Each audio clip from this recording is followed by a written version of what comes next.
Sir घेता येतो भंडारा. कपाळाच्या भंडाऱ्याचं महत्व आहे का रे बाबा? ह्या मामाच्या तळावर आल्यानंतर कपाळाला भंडारा न लावता निघून जाऊ नका, ते दुर्भाग्याचं लक्षण आहे. कारण अरे इथं आल्यानंतर ज्याच्या कुणाच्या कपाळाला माझ्या मामाचा भंडारा लागेल ना, त्याची कर्म रेषा बदलण्याची ताकद त्या मामाच्या भंडाऱ्यामध्ये आहे. एवढा मोठा अधिकार आणि एवढं मोठं सामर्थ्य. नशिबात नसलेल्या गोष्टी मिळवून देणारा दरबार तो माझ्या संत बाळूमामाचा आहे गड्या. पण ज्यानं जाणला त्यालाच कळाला.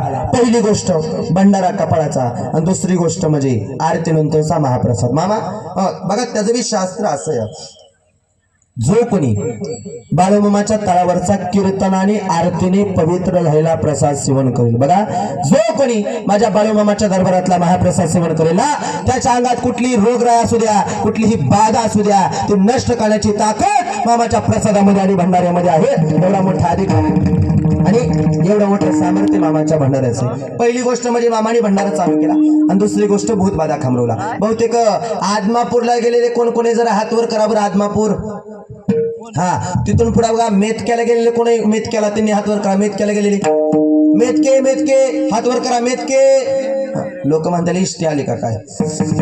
पुढे बघा आता मेतक्याला गेलाय तुम्ही. मेतक्याला गेल्यावर बघा तिथं बाळूमामाने भूतबाधा खांबरवलाय. त्या खांबाला स्पर्श केलं का नाही, अंगातली इडा पिडा कर्णिदोष भूतबाधा जादू टोना भानामती काय असेल ते सगळं निघून जातं बघा. आणि त्या खांबापाशी म्हणण्याऐवजी ह्या बाळूमामाच्या दारात जरी तुम्ही आला का नाही, तर तुमची रोगरायण इडापिडा नष्ट होते. ह्या दारात देवऋषी लागत नाही. हे तर तुमच्या अंगावरती काही असू द्या ते नष्ट करण्याचं सामर्थ्य मामापाशी. ह्या बाळूमामाच्या तळावर आल्यानंतर तुमचं काही असू द्या, इडापिडा कर्णिदोष भूतबाधा जादूटोना भानामती चिटूक हे कुठले प्रकार बाळूमामाच्या दारात चालत नाही. साधं सरळ आणि आपल्या गावठी सोप्या भाषेत सांगतो, जगातला सगळ्यात मोठा देवऋषी आज तुमच्या गावात येऊन बसला. फक्त सत्य चालतं, फक्त सत्याचा दरबार आहे.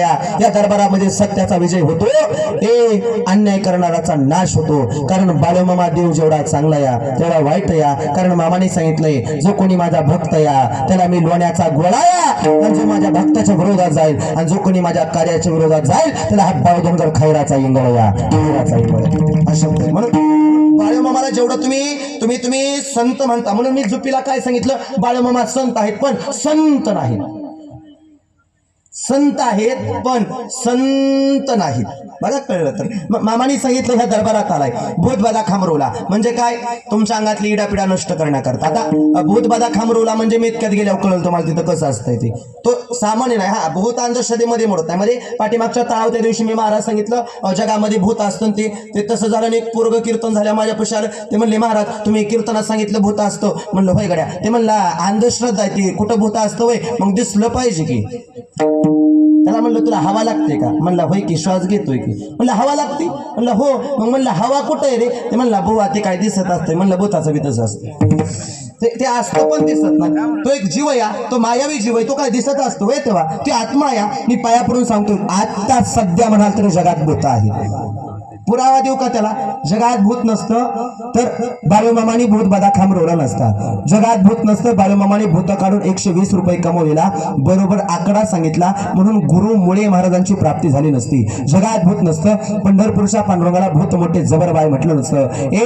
जगात भूत नसतं, 750 वर्षापूर्वी माझ्या महावैष्णव ज्ञानोबरायांनी लिहून ठेवलं नसतं काय, भूतबाधा बेने तिथे